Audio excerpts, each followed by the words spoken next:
이번에는 과학과 관련된 재미있는 도서를 소개해드리는 사이언스 앤 북 시간입니다. 네, 오늘 소개해드릴 책은 한국 언론의 품격이라는 제목의 책인데요. 우리나라를 대표하는 언론인들이 모여서 한국 언론의 현실적인 문제를 진단하고 처방하기 위해서 발표한 책이라고 합니다.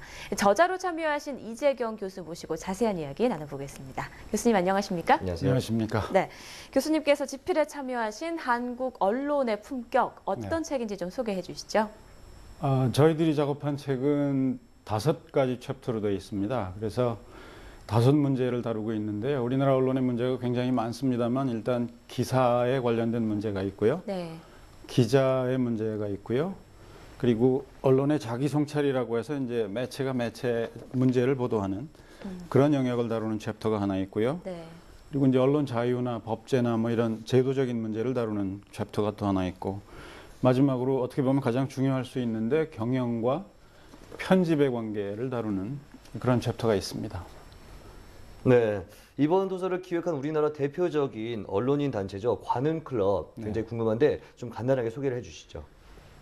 이 책을 기획한 곳이 관훈클럽인데요. 네네. 관훈클럽은 58년도에 결성된 언론인들의 모임입니다. 예. 그 당시 아마 우리나라 현대 언론의 어떻게 보면 초창기라고 할 수 있는데, 당시 아마 우리 언론계를 이끌어가던 18분이 모여서 굉장히 겸손한 자세로 시작을 했고요. 지금은 뭐 중견 언론인 단체가 돼서 한국 언론에서 아마 가장 영향력이 있는 언론인들의 모임이 아닌가 이런 생각이 드는데, 네. 한 1000여 명 정도가 지금 활동하고 계십니다. 여전히 많은 분들이 정말 왕성하게 활동을 하고 계신데, 특별히 교수님께서는 한국형 기자제도에 대해서도 연구를 하시고 성찰과 재현의 글을 이 책에 담으셨는데요. 기자제도의 도입은 우리나라 언론계에 어떤 영향을 미쳤습니까? 그 말씀 드리기 전에 배경을 조금만 더 말씀드리고 갈게요. 이 관훈클럽에서 이런 작업을 하게 된 배경이라고 할 수 있는 것이, 요즘 우리나라가 굉장히 언론의 숫자가 많이 늘어났는데 생각보다 퀄리티가 좋아지진 않았다. 그리고 언론 환경이, 또는 좀 다른 말로 말씀드리면 이제 비즈니스 환경이 굉장히 열악해진 상황이 있고, 기자분들의 근무 환경이라든지 독자들의 또 어떤 언론에 대한 주목도라든지 이런 것들이 문제가 있어서 언론이 지금 뭔가 점검이 필요하다, 이런 배경이 있습니다. 그래서 작년도 그 관훈클럽을 운영하시던 운영팀께서 이제 이런 생각을 하셔서, 그때 총무를 하시던 분이 그 한겨레 신문에 계시는 오태규 기자인데요. 네. 오태규 논설위원하고 운영진들이 모여서 뭔가 우리가 한번 종합적인 진단이 필요하다. 그래서 이런 작업을 했고요. 이 필진을 모시는 문제가 또 굉장히 중요한 일이라서 이제 각 분야에서 이 언론 문제를 제일 그래도 심도 있게 다뤄줄 수 있는 선생님들이나 현직 기자들이 누가 있느냐 해서 5분을 모셨습니다. 고려대 박재영 교수가 같이 작업을 했고요. 네. 그분이 이제 기사 문제를 다뤘고, 강원대학의 김세은 교수께서는 이제 언론의 자기 성찰, 뭐 옴부ds만 제도 이런 문제들을 다뤘고요. 지금 현장에 계시는 SBS의 심석태 부장께서는 이제 전공이 이 언론 제도, 법률 문제라서 자유와 법제 문제를 다루는 챕터를 쓰셨고, 다 아시겠습니다만 과거에 동아일보 편집국장 하시고 문화일보 사장 하시고 하시던 이제 남시욱 선생님께서 경영과 편집의 경험을 엮어서 지금 우리나라에서 경영과 편집이 어떻게 가는 것이 정도에 맞는 일인지 이런 문제들을 다루는 작업을 했는데요. 네.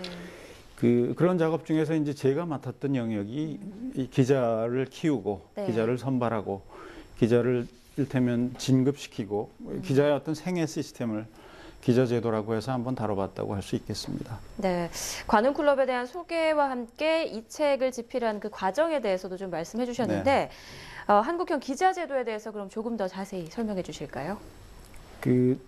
이제 지금 한국형 기자제도가 사실은 제가 보기에는, 그리고 많은 분들이 사실은 공감을 하고 계신데, 좀 구조적인 문제가 있습니다. 그래서 그 문제들을, 이건 저희가 5사람이 합의를 해서 내놓은 진단은 아니고요. 제가 오랫동안 생각했던 거하고 이제 해외에서 공부했던 여러 가지 자료들과 이런 것들을 동원해서 분석을 했는데, 이제 제 나름대로 문제를 제기한다면 크게 3가지 정도의 문제를 얘기할 수 있을 거라고 생각하는데요. 하나는, 우리는 신문방송학과가 만들어진 지 지금 60년이 넘었는데 사실은 기자를 키우는 학과는 거의 없습니다. 그래서 현장에서 필요로 하는 인재를 키워내는 교육 시스템이 지금 좀 덜 준비가 되어 있다. 그런 문제하고 또 하나 이제 여기하고 상응하는 문제가 그 언론사들이 신문사, 방송사, 뭐 YTN을 아마 포함할 수 있겠습니다만 네.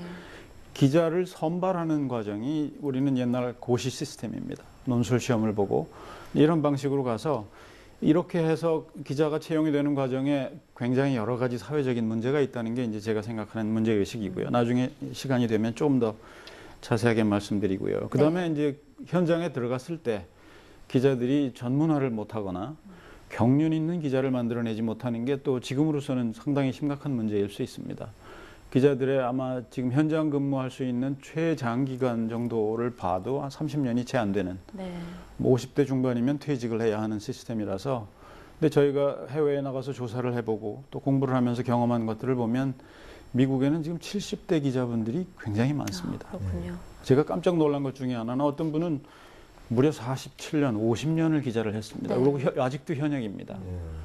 근데 우리한테는 지금 그런 분은 아마 중앙일보의 김영희 대기자 정도밖에 안 계신 것 같은 느낌이 들어서 우리 기자분들의 어떤 인적 자원이나 지적 능력이 미국 기자들에 비해서 절대로 떨어지지 않는데 우리 제도는 지금 그런 인물을 키워내고 그런 뒷받침이 안 돼서 이제 제 나름대로 갖고 있는 문제의식이 그렇기 때문에 유능한 기자분들이 다른 영역으로 빨리 가야 하는 이제 그게 또 거꾸로 돌아와서 저널리즘을 불안하게 만들고 네. 기사의 퀄리티를 떨어뜨리는 이런 시스템이 되고 있어서 이런 문제들을 한번 대안을 제시해보자 이런 작업을 했던 게 제가 했던 기자제도에 관한 작업이었습니다. 네, 이런 문제점이 있다고 하면 어떤 부분을 좀 개선해야 할지도 좀 말씀해 주실 수 있을까요?